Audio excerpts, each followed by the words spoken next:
Un hombre atentó contra la vida de la actual vicepresidenta de la Nación. Yo siento que estoy viva por Dios y por la Virgen. Todos, absolutamente todos, asesinaron a Fernando Báez Sosa.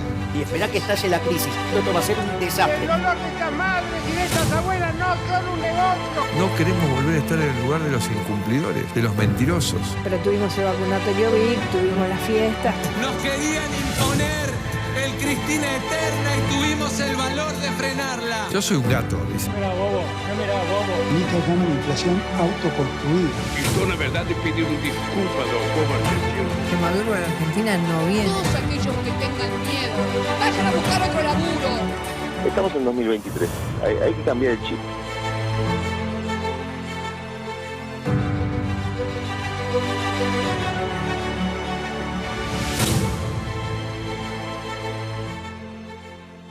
Debemos luchar siempre para mantener intacta la memoria. Un 4 de agosto era asesinado un hombre santo, porque lo era en vida por su ministerio, por su acción, porque venía de un acto de solidaridad con otras dos víctimas, también dos sacerdotes que habían sido asesinados por la dictadura genocida que asoló nuestro país.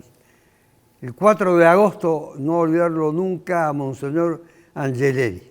Por ese motivo, entonces, quiero iniciar el programa de hoy trayendo un recuerdo emocionado de ese hombre al que conocí en vida y dejó para todos los que lo seguían y aún para quienes no tenían su concepción del mundo, de la historia, de la filosofía, de la religión. Tenía para con todos un mensaje lleno de esperanza y de amor.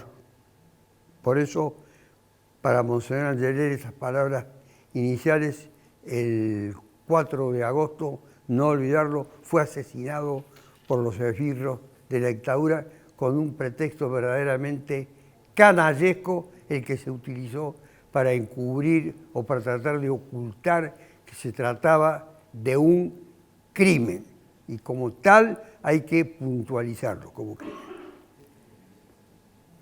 Desgraciadamente en la televisión se mezclan muchas cosas. También hace 88 años nacía yo, en el año 1935. No es que me quiera poner a la altura de las figuras egregias de nuestra historia, digo, es un acontecimiento por el cual mucha gente me ha hecho llegar su testimonio de reconocimiento, de afecto, de gratitud o de lo que sea. Y además hoy, por mi actividad profesional, 4 de agosto, después de una larga pelea, una discusión que no viene al caso ahora traer la colación hoy, obtuvimos la libertad condicional de Ángel Pato Cabrera, una figura legendaria del deporte argentino, encarcelado desde hace 2 años y 7 meses, cumpliendo una condena de 3 años y 9 meses de prisión, y obtuvo en el día de hoy la libertad condicional. Seguramente ustedes cuando vean el programa el sábado o el domingo van a estar con algún desfasaje del tiempo, por eso le puntualizo lo del 4 de agosto. También el 4 de agosto a la mañana de un tribunal, el juzgado de ejecución, que tenía a su cargo la responsabilidad de pronunciarse si este hombre había en la cárcel adquirido los hábitos que son indispensables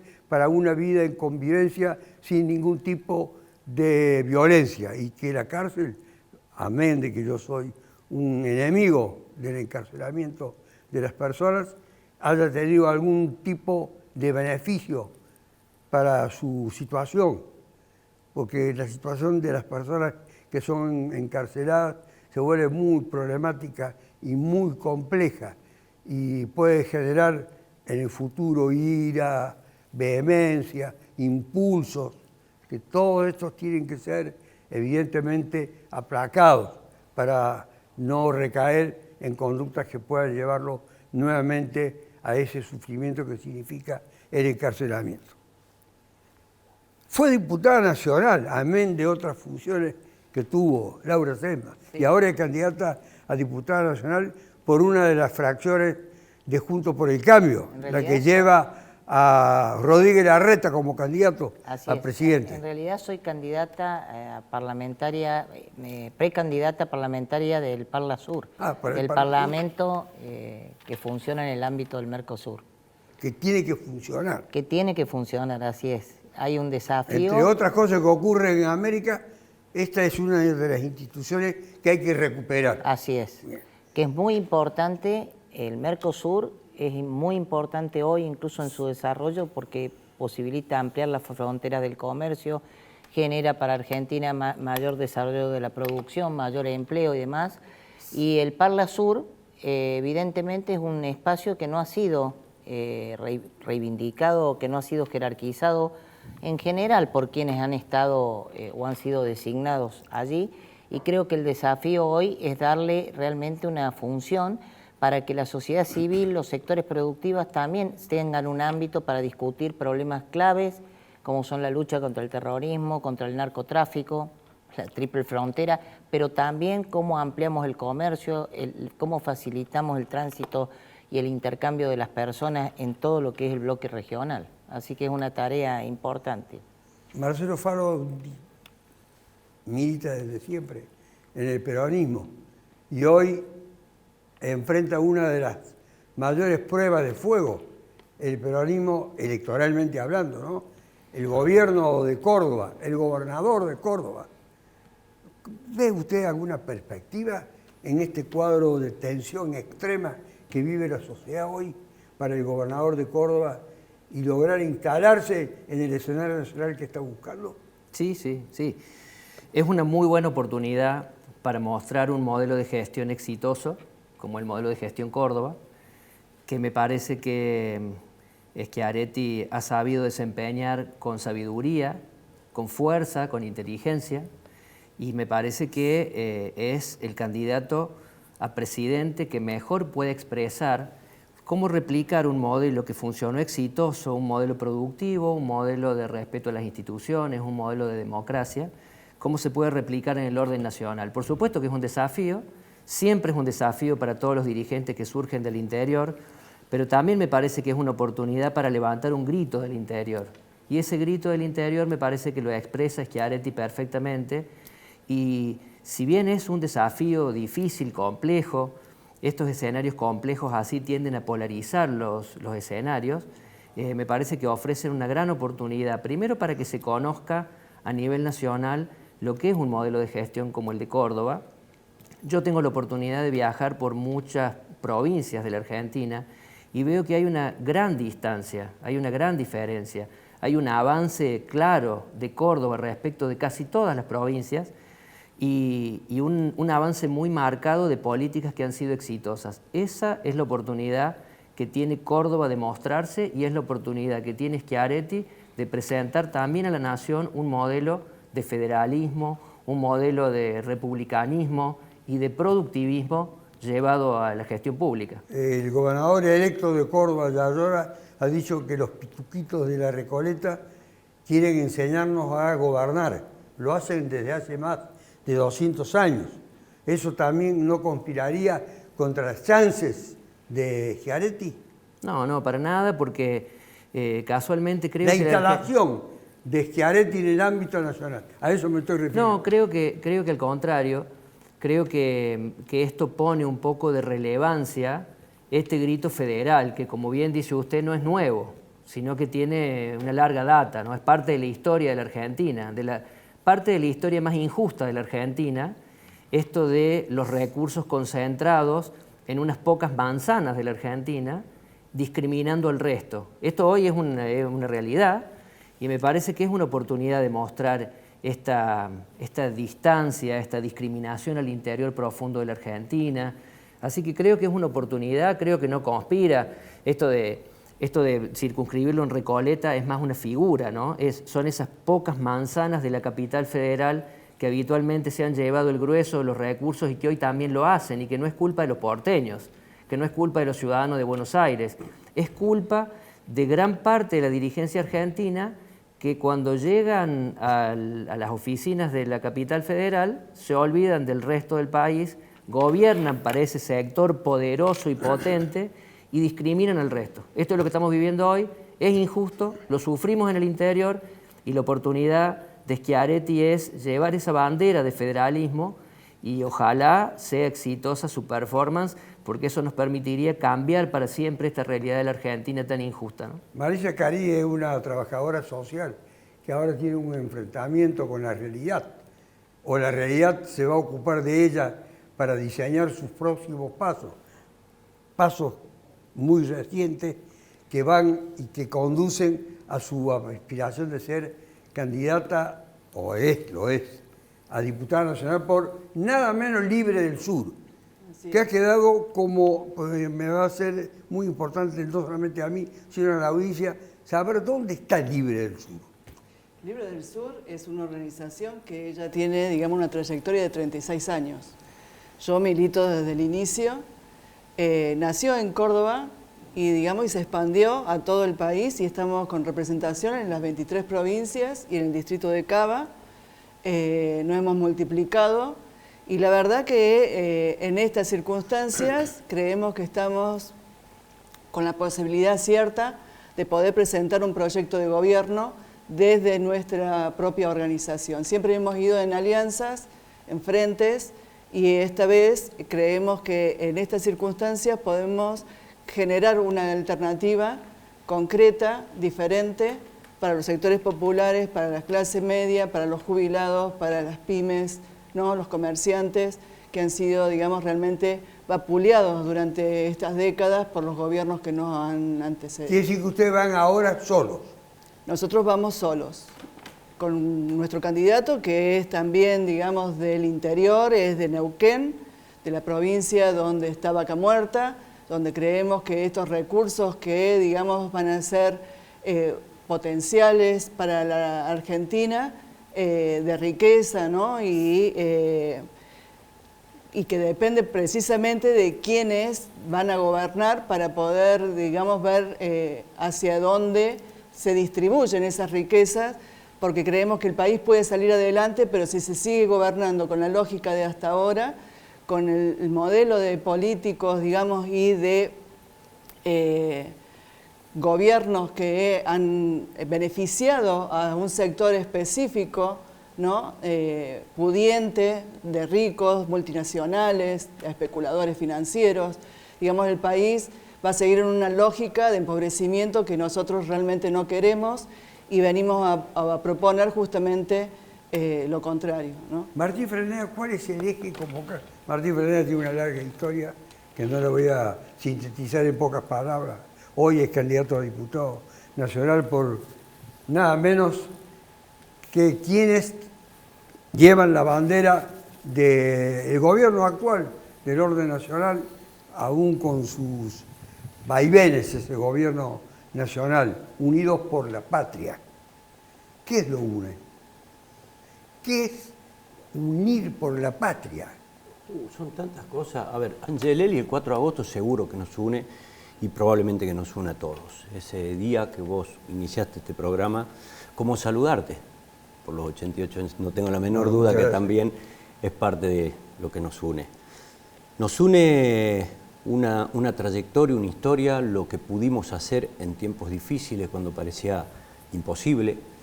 Y Memoria Verde y Justicia, lo dije, desde el 2003 en adelante tuvimos un proceso que incluso ellos formaban parte de ese proceso. También nos une un rol de un Estado en el cual se pone en discusión todo el tiempo porque la realidad va cambiando, las condiciones de un mundo nos va condicionando un montón. También nos une, y eso de Unidos por la Patria, no unidad, creo que también tiene mucho que ver con el esfuerzo que hicimos para unir el peronismo, ¿no? El peronismo no ha sido fácil unirlo. Recién venía conversando con varios compañeros de otros programas que decían, ¿por qué Massa? ¿No? ¿Por qué Massa? Y Massa creo que es una síntesis de lo que en el 2015 fue Massa la expresión de la unidad con José Manuel de la Sota, que fueron una paso, fíjate vos, y que compitieron por fuera. Nosotros fuimos con Scioli, perdimos. Hoy está Massa expresando todo ese esfuerzo de unidad con un Grabois que complementa una agenda novedosa, una agenda de ampliación de derechos, de una agenda en el cual creo que esa síntesis va a ser, sin duda, si tenemos la posibilidad de sacarnos al Fondo Monetario Internacional de encima, va a ser sin duda una de las fórmulas más competitivas, lógicamente, con Cambiemos, que expresa sin lugar a duda lo que ha ocurrido, y nos van a decir lo mismo nosotros, pero entiendo que esa unidad es una unidad virtuosa porque por sobre todas las cosas muestra el esfuerzo que hicimos de lo que la gente nos viene pidiendo, ¿sí? De que dejemos de discutir entre nosotros y tratemos de ponernos de acuerdo. Hay muchos compañeros que no estarían de acuerdo mucho con la matriz de pensamiento de algunos dirigentes nuestros, pero hay que el esfuerzo de la unidad y eso vale. El nombre Unión por la Patria implica obviamente todo eso, dicho así rápidamente en el contexto de un programa de televisión. Lo cierto es que hay que lograrlo y los instrumentos para lograrlo suelen ser muy complejos. Yo en este momento voy a sacar el sable porque quiero introducirlo en lo más profundo del Juntos por el Cambio para saber esta tensión que se vive, que parece, para los que son militantes de Juntos por el Cambio, insostenible, irrespirable, una cosa que asfixia. No, al contrario. ¿No asfixia? No asfixia. Primero... Una candidata que dice, por la unión de dos personas con trayectoria como Mane y... 2 votos. Dice 2 votos, la minimización absoluta del ser humano. Yo creo, en primer lugar, rescato frente a partidos donde no sé dónde se decide, por ejemplo, en el caso de Massa, ¿quién decidió que Massa fuera candidato? En este caso, digamos, Juntos por el Cambio tiene un proceso democrático para decidir quién va a ser el candidato o candidata que lo va a representar. Y eso me parece muy valioso. O sea, que la gente participe en la decisión de la candidatura, me parece que es una competencia real. Y creo que sí, que Patricia me parece a la que conozco y respeto y valoro en mucha de su gestión como ministra, pero creo que en algunos casos ha excedido los límites, no así Horacio Rodríguez Larreta, que no ha contestado a ninguna de las cuestiones que se le han planteado, cuestiones personales o alguna de, no digo insultos, pero agresiones, y creo que de esa interna vamos a salir fortalecidos, gane Horacio o gane Patricia. El 14 vamos a estar todos juntos trabajando atrás de un programa que se viene trabajando hace más de 2 años y donde los equipos técnicos de todos los grupos están trabajando y generan una propuesta Muchos en común. dicen que esa aspiración de que van a terminar todos juntos es pura teoría. No, no es teoría. Te puedo asegurar que no es teoría y que va a ser así. Porque para que haya esa unidad se necesita afecto. Afecto societatis. Sí, afecto desde el punto de vista político. Claro. Cierta unidad conceptual. Sí, bueno, yo creo que sí, pero creo que en mucha gente, en la mayoría de la gente que integra de Juntos por el Cambio, existe ese afecto societatis. Y si algún dirigente se ha cortado por otro lado o ha tomado otro rumbo, rápidamente se va a tener que ubicar porque así se lo van a exigir la gente que integra Juntos por el Cambio. Eso te lo puedo asegurar porque conozco, recorro y sé cuál es el sentimiento. Marisa, usted hablaba de Jesús Escobar, ¿no? Así es. ¿Cómo surge Jesús Escobar en la escena nacional? Es el candidato a presidente de Libre del Sur, eso le digo a nuestra audiencia. Así es, Jesús Escobar de Neuquén y Marianela Lezama es de Santiago del Estero. Justamente son compañeros que militan desde los inicios. Él se inició en la Universidad del Comahue, ha sido diputado por 3 oportunidades y además ha trabajado en Derechos Humanos en Neuquén, en la Secretaría de Niñez y Adolescencia y también ha sido congresal constituyente por Neuquén. Él conoce muy bien la realidad, digamos, por eso decía lo del petróleo y la cuestión de Vaca Muerta, porque tiene que ver con eso, digamos, ¿no? La nueva etapa de la Argentina, pero, digamos, bueno, Marianela, representando, digamos, el norte argentino, que realmente, digamos, ¿no? Sufre consecuencias muy graves desde históricamente de pobreza profunda. Nosotros, como te decía, tenemos una construcción nacional y en eso, digamos, con mucho caminar, digamos, en las barriadas populares, en nuestros comedores populares, conocemos perfectamente la realidad social que se vive.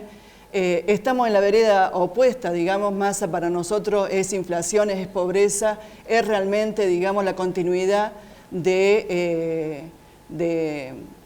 esta negociación que tiene con el Fondo Monetario Internacional y en la cual no ha sabido, no ha querido, digamos, ¿no? Cambiar el rumbo.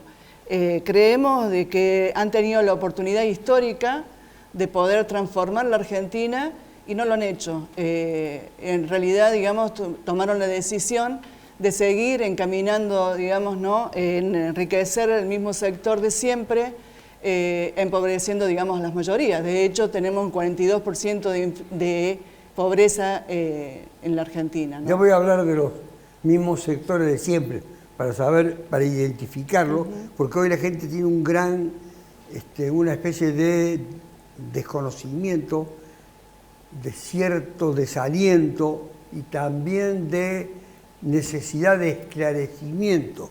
Exactamente. Mucha necesidad de esclarecimiento, Falo. ¿Por qué esta aparente, hasta hoy, decisión de vastos sectores de no concurrir a los actos electorales en todos los lugares, en todas las provincias, y muchos de ellos concurriendo a votar en blanco, que es una forma todavía quizás más peligrosa que la de no concurrir? Hay estudios ya sobre eso. O sea, no voy a hablar en el aire porque uno no sabe, no puede saber la motivación de cada persona que decide no ir a votar.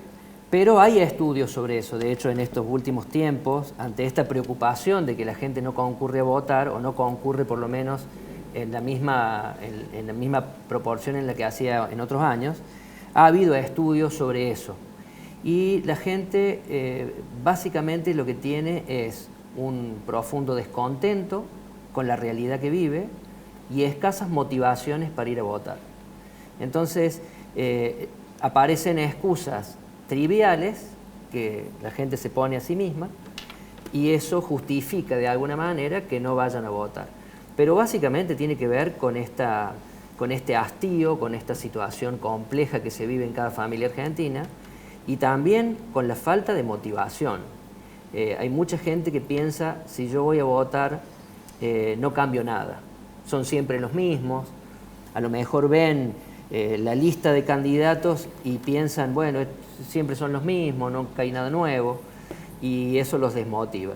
Pero a mí me parece que nosotros tenemos que hacer el esfuerzo por enseñar lo importante que es ir a votar, porque si uno no va a votar, votan los otros. O sea, si uno no va a votar al candidato, aunque sea al que considere menos peor, va otro a votar por mí. La decisión la toma otro.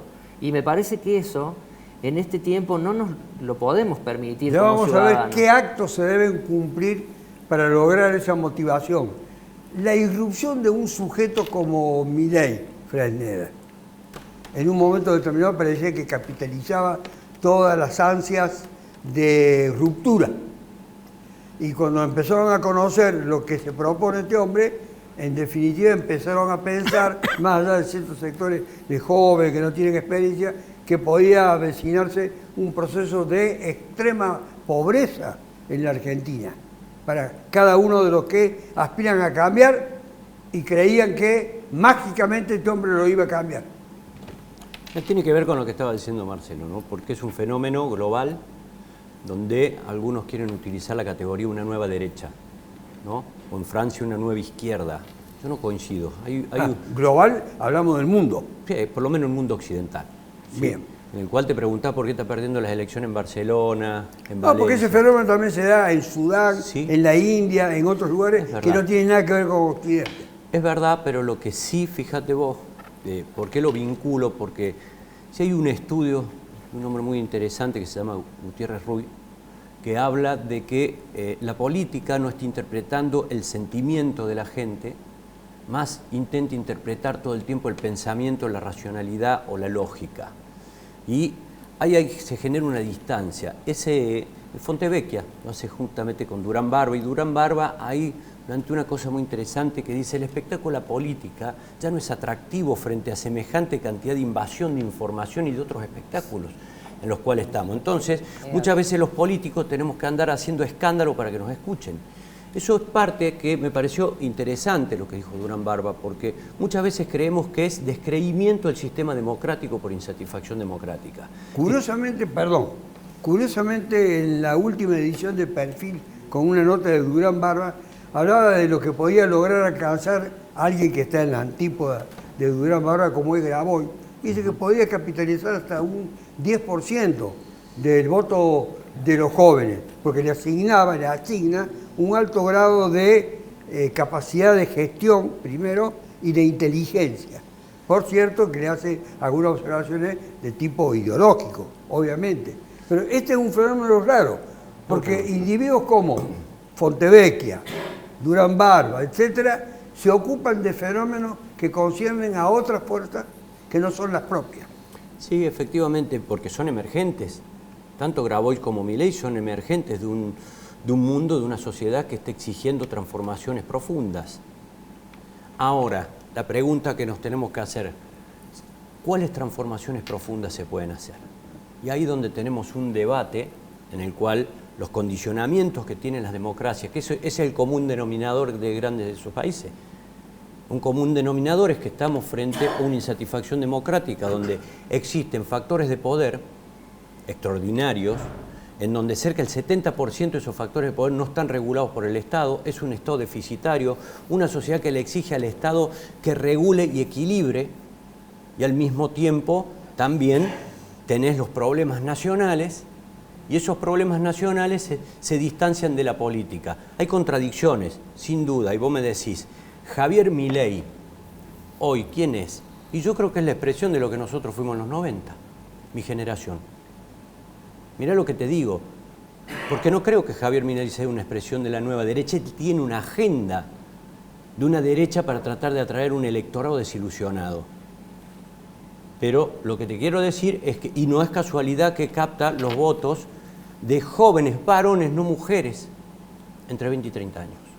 Hay un fenómeno ahí que lo debemos analizar, porque sin duda Javier Milei, para atraer electorado, discute la democracia y te discute valores y factores muy importantes de la democracia, en el cual por cierto no estoy de acuerdo, pero tampoco me preocupa mucho por la volatilidad que tienen en tanto Cambiemos va a llevar un montón de votos de Milei, porque Hace un momento, Laura, yo preguntaba si usted iba a mantener la unidad después del acto. Faltan 7 días, 8 días, nada más. Muy poco. Piense en lo que va a hacer, piense en lo que va a decidir, si va a concurrir, si va a votar en blanco, si no va a votar en blanco, si quiere repudiar a quién, de qué manera lo quiere hacer. Pero muchos señalan que quien usted no sigue, que es la candidata a presidente, la señora Bullrich, si es derrotada internamente, los que la siguen seguirían con Milei. Tendrían una afinidad, una familiaridad ideológica. No, para nada. Te puedo asegurar que no es así. No, pero esa herramienta tiene que tener un fundamento. Sí, le estoy diciendo el fundamento. El fundamento es un poco, por un lado, lo que decía Martín recién, esto es una cosa efímera, es un populismo, yo no sé si llamarlo de derecha, porque tendríamos que discutir qué es derecha y qué es izquierda a esta altura, con todos los acontecimientos acá en el mundo. Con lo que vive la gente hoy, ya no creo que quiera oír que se discute el contenido de la derecha y de la izquierda. No, digo, tendríamos que ponernos de acuerdo, no digo como un tema central, pero a nivel de la dirigencia política muchas veces hablamos de derecha e izquierda y no sabemos a qué nos estamos refiriendo realmente.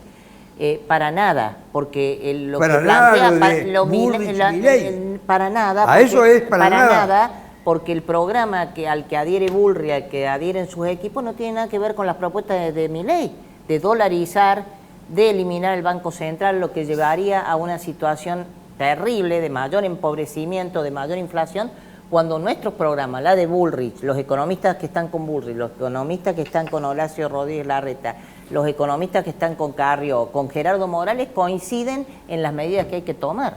Así que yo creo, y te puedo asegurar, porque he participado de esos equipos técnicos a nivel nacional, que pasada la tensión, si vos querés, de una elección interna, que vuelvo a decir, tiene como valor que democráticamente la gente participa en la decisión del candidato o candidata a presidencia, a diferencia de otras fuerzas que se deciden sin esa participación.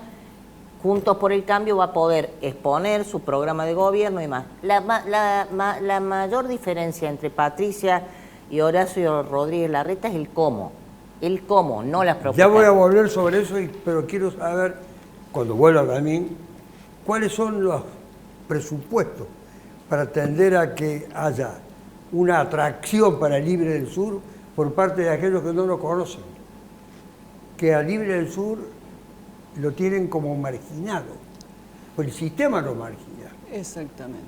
El sistema lo margina. Pero quiero saber después por usted cómo llegarían, en el caso de tener acceso al poder, no sé si al poder, al gobierno, ¿cómo resolverían este clima de crispación primero y de desaliento segundo que existe en la Argentina? Hacemos una pausa, unos minutos y ya volvemos.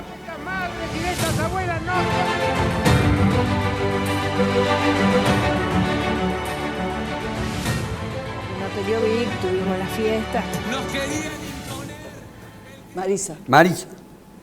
Nosotros para aclararle, ¿qué va a hacer Libre del Sur? Exactamente. A través, y ocupa la banca, la candidata hoy presente en el programa. Por eso ella debe dar un testimonio de lo que van a hacer en el caso de que lleguen a ocupar esa banca. Así es, venimos a proponer, digamos, un gobierno para el pueblo, un gobierno, digamos, donde se fortalezca el Estado, lejos de lo que pregonan, digamos, todo, que hay que achicarlo, creemos que hay que fortalecerlo, hay que hacerlo más transparente. Cuando usted sea así, ¿a quién se refiere a ellos? Y sí, digamos, o sea, todos los que han gobernado hasta acá Porque fracasaron todos hablan del pueblo, de la nación, de la sí, digamos, yo creo que hay que mejorarlo, hay que transparentarlo. Marisa, lo que quiero, las medidas. Bueno, las medidas son, digamos, por un lado, romper con el acuerdo con el Fondo Monetario Internacional, renegociar la deuda, ¿no? Eso lo pondría, por ejemplo, cerca de la izquierda trotskista, que dice lo mismo, romper con el fondo. Lo que pasa es que nosotros incorporamos a todos los sectores también, digamos, en nuestra propuesta de gobierno. Nosotros creemos en un estado de bienestar y, digamos, de economías mixtas, digamos, y donde además el tema es, lo que está en discusión es el modelo de distribución, y donde se le dé prioridad, digamos, realmente a la gente, a los sectores populares, digamos, a las clases medias, a los jubilados. Han sido excluidos absolutamente, digamos, de las políticas. Pero ustedes tienen en este momento una inflación, tenemos. Vamos a congelar los precios durante un año, sí, para recuperar el precio de una moneda galopante, que en el fondo significa desvalorizar completamente la nuestra. ¿Qué medidas son? Las medidas son congelar los precios durante un año, aplicar las leyes de abastecimiento. No ha habido coraje en el gobierno, digamos, para poder... Es decir, se ha ido en títulos, sin digamos, coraje, pero en los hechos. sin valentía. Nosotros queremos un país justamente con coraje, ¿no? Y con ese coraje nosotros aplicar lo que hay que aplicar. Para usted, ¿quiénes son los que más carecen de coraje? Usted dice, bueno, no hay coraje. No hay coraje en los que... A ver si lo puede individualizar. Sí, puedo decir que a Alberto le faltó coraje, puedo decir que a Massa le faltó coraje, puedo decir que a Cristina, porque también avaló, digamos, ¿no?, estas políticas. Grabois, en la izquierda del fondo, digamos, que también avaló todas las políticas. ¿Por Cristina tuvieron simpatía en algún momento ustedes? Nosotros tuvimos, no con Cristina, no estuvimos con Néstor tiempos. Kirchner hasta el 2008. No, yo hablo de los últimos tiempos. No, nosotros no fuimos de esa alianza. Y se pusieron a la distancia. Nosotros trabajamos nuestro propio proyecto, digamos, desde entonces y y hoy lo podemos presentar, digamos, como alternativa de gobierno.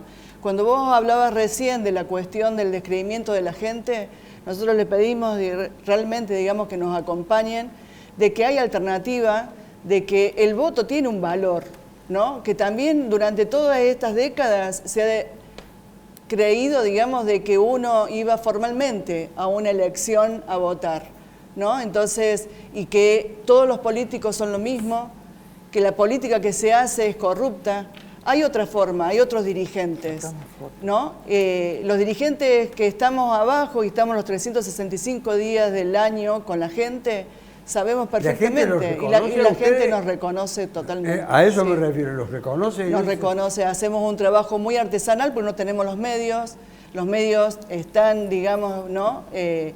Milei es producto de esos medios también, ¿no? Donde se paran determinados representantes como alternativas para la gente, y eso, digamos, realmente no es lo único, ¿no? El voto tiene un poder de transformar, un poder de cambio, y eso lo tiene que saber la ciudadanía, que no yendo a votar y votando en blanco, en realidad nada cambia. Digamos, ganan los mismos con diferentes porcentajes o, digamos, con los mismos porcentajes y con menos gente que quizás, digamos, bueno, pueda tener, si llegan al poder de igual manera. Entonces, hay que cambiar la lógica, hay que cambiar la matriz de ese voto. Hacemos Unidos por Córdoba tuvo un gran desempeño en términos numéricos en la capital, no así en vastos sectores del interior. Tanto es así que de los departamentos que hay en la provincia de Córdoba tienen la mitad y la mitad, junto por el cambio, 13 y 13. Eso fue como una derrota de Hacemos Unidos, a pesar que numéricamente impusieron el candidato a gobernador. No, pero hay que respetar mucho cómo vota la gente. Por alguna razón... 6 departamentos muy ricos de gente que fue beneficiada por la gestión de Schiaretti, con puentes, caminos, etcétera, le votó en contra. No, yo no creo que haya no era Schiaretti candidato. Yo no creo que la gente haya votado en contra de nada. Sí me parece que la gente que votó a favor votó valorando una gestión de gobierno, lo cual quedó ratificado en la capital, una gestión de gobierno. Pero en el interior la obra de Schiaretti fue abrumadora. Por eso digo que no es un voto en contra. La gente tendrá otras motivaciones, quizá conocía menos al candidato, de hecho lo conocía menos, a Yarlora, donde lo conocieron lo votaron. En los lugares donde lo conocieron más cercanamente, como en el departamento de San Justo, en San Francisco él fue intendente 2 periodos, y en la ciudad de Córdoba las diferencias fueron muy grandes, porque la gente necesita conocer para votar. Entonces yo no creo que sea un voto en contra. De hecho, creo que en ningún lugar la gente está en contra de las políticas que ha hecho el gobierno de Schiaretti. Creo que los sectores que están en contra son minoritarios. Sí, a la hora de votar la gente busca otras expresiones. ¿Ustedes, Franela, tienen una gran distancia con el gobierno de Hacemos Unidos por Córdoba? No. ¿O con la gestión? No, ¿o con las figuras? No. ¿No tienen una gran distancia? Sí, una distancia personal, política, ideológica, de gestión. No coincidimos con algunas cosas que plantean, ¿no? A mí me parece que algunos planteos son razonables, como por ejemplo el tema de la redistribución de los recursos. Sí creo que vivimos en un país que no es federal, y me parece que en eso, antes de hacer todo un escándalo, me parece que es necesario que muchos nos juntemos, quienes tengan poder de decisión, a ver realmente cuáles son las asimetrías en la redistribución de los recursos. Coincido con Marcelo, no puede quedar tanta plata en las 60 cuadras de capital. En ese sentido hay una discusión futura. También hay una discusión sobre el tema de las retenciones, que también se plantean, porque el federalismo no solamente pasa para ver cómo se van a redistribuir los derechos de retención o cómo se van a redistribuir. El federalismo es mucho más que la plata. Y en eso yo no coincido con que lo limiten al tema de la plata. Me parece que es cultural, es económico, es redistributivo en un montón de aspectos. La política misma es unitaria. Y en ese sentido creo que con una nueva generación del peronismo nosotros tenemos diálogo hace mucho. que estamos muchas veces esperando que quizá lleguen los momentos para poder discutir no tanto desde el pasado. Y también con los sectores más progresistas que tienen una agenda distinta. De ninguna manera nadie puede decir que nosotros queremos achicar el Estado. No lo vamos a achicar, eso no es real.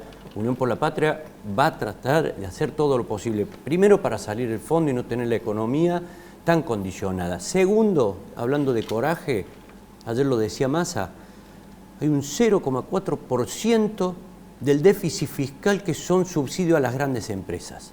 Hay que tener coraje para sacárselo, ¿no?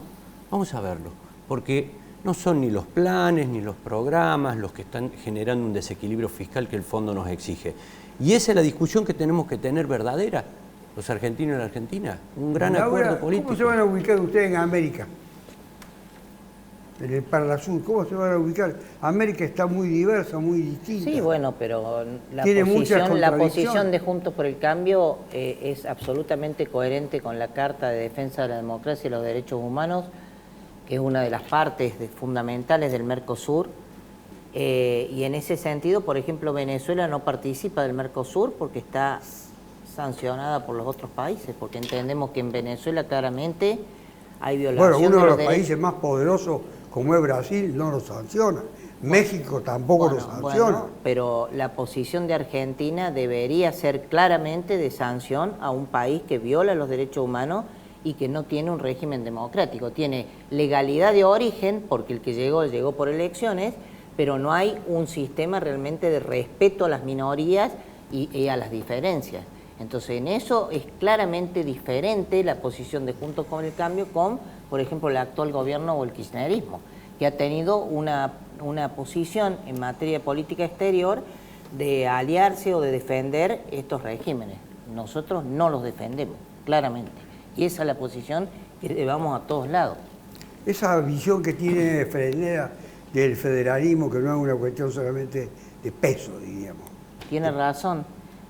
Y también te quiero decir una cosa, también no tiene que ver con ser porteño o no, porque la verdad que Macri, que era, creo que de la provincia de Buenos Aires, nació en Tandil, creo, fue el presidente que más respetó en cuanto a la distribución del dinero y a cumplir con las promesas y con el fallo de la Corte, le pagó a las provincias todo lo que se les debía. Y vos tenés presidentes como Menem, como, salvo, bueno, la Rioja, el lugar de él, la Rosadita, pero afianzaron la concepción unitaria, Kirchner, Cristina, de Santa Cruz, o sea que no tiene que ver del lugar donde naciste, es una concepción política, como dice Martín, algún día hay que sentarse y discutir. Lo que pasa es que la ley de coparticipación es una ley convenio difícil, porque se tienen que poner todos de acuerdo para volver a discutir el tema.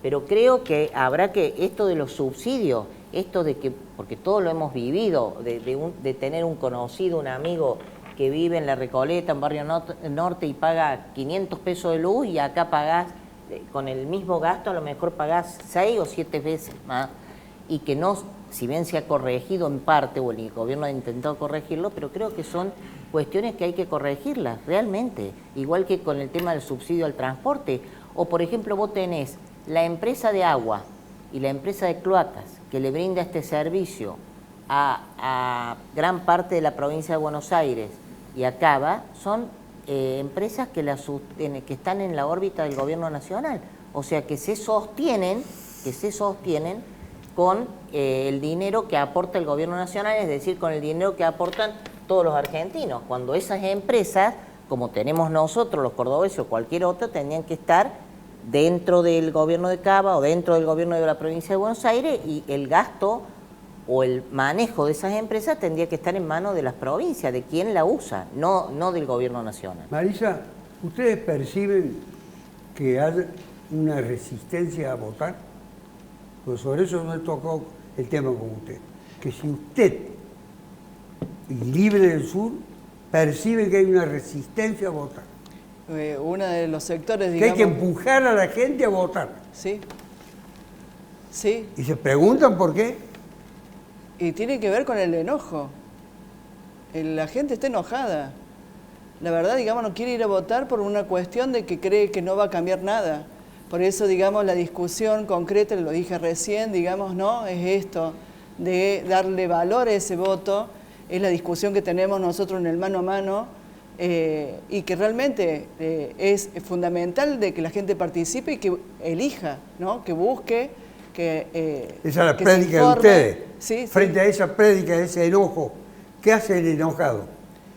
Y el enojado, digamos, no va a votar. No, pero frente a ustedes con la prédica... No, con eso, digamos, nosotros estamos, realmente, digamos, tenemos una cercanía muy importante y la gente hemos logrado, digamos, en muchos de los casos, revertir ese concepto. Por eso es importante dar la discusión. ¿Alguna otra vez en la historia de su militancia había advertido un fenómeno como este?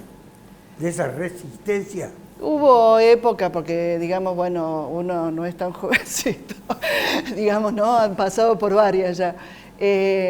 Votos en blanco, digamos, hubo, digamos, en forma masiva en algunos momentos de la historia de estos últimos tiempos, digamos, pero el tema de no ir a votar... ¿La magnitud que tiene ahora? No. Es un porcentaje muy alto, la verdad, digamos, ¿no? El que se está viendo. Hay que ver porque cada elección es diferente. Si la nacional, digamos, a gobierno nacional, digamos, bueno, tiene el mismo impacto que en las locales o, digamos, en las provinciales, pero, digamos, bueno, en principio me parece de que viene en una tendencia. Ese retoque aparente del discurso de quienes van a gobernar Córdoba puede traer un posicionamiento de Córdoba distinto al que tiene hoy. Porque Córdoba... ¿Qué retoque? No lo entendí bien. Finalmente el candidato a gobernador electo, que ya es gobernador electo, aunque sigue siendo intendente en ejercicio, ya ha hablado directamente del partido del cordobesismo. No tiene nada que ver con el resto. ¿Cómo se inserta ese partido en el país? Bueno, es que creo que la expresión en Córdoba es acertada, ¿no? Esto de buscar primero el interés de Córdoba, buscar primero el beneficio para Córdoba. Y en eso hay coincidencias con distintos partidos políticos y distintas ideologías. Y si todas confluimos en ese objetivo, esto va a terminar siendo un partido cordobés amplio que vamos a empujar por los beneficios para Córdoba. A nivel nacional no tiene nada que ver. A nivel nacional es la expresión de una posición federal que surge desde Córdoba, un grito del interior ante las injusticias que se producen actualmente y con un candidato que expresa ese federalismo y que lo ha vivido en Córdoba en carne propia, que ha sido 3 veces gobernador y que también José Manuel lo sufrió cuando fue gobernador, esa discriminación en todos los gobiernos, no solamente en el actual, sino en todos los gobiernos, porque creo que es una falla de origen que la Argentina tiene que hay que cambiar. ¿Cuál es y la que no es resistencia solamente a Córdoba? la coparticipación federal. ¿Cuál es el motivo de la resistencia a Córdoba? Históricamente. No, es que no es una resistencia a Córdoba. A veces ha habido una discriminación particularmente a Córdoba. Sí. La hemos sufrido. Yo he estado en el gobierno en ese tiempo. Pero se trata de una concentración en la capital federal y en el Gran Buenos Aires. No es específicamente contra Córdoba. Hoy hay una discriminación al interior. Porque hay una concentración en quienes manejan la economía de la Argentina, que están en esas manzanas de Buenos Aires. ¿Usted se considera enojado, alterado, porque el enojo puede llevar a la alteración, no lleva a la paz, al sosiego? Tiene que luchar. Y para luchar tiene instrumentos legales. Hágalo valer. Dentro de 7 días, hágalo valer participando. Hasta la próxima. Gracias a ustedes. Yo soy un gato, dice. Comunicación.